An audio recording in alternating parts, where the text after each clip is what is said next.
aad baan idinku mahadcelinaynaa waxaan leenahay mahadsanidin kuna soo dhawaada jaamacadiini jaamacadda Badda Cas oo aad soo doorateen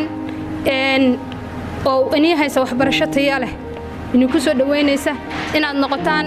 dad tayo leh aqoon tayo lehna barta insha Allah biidinillah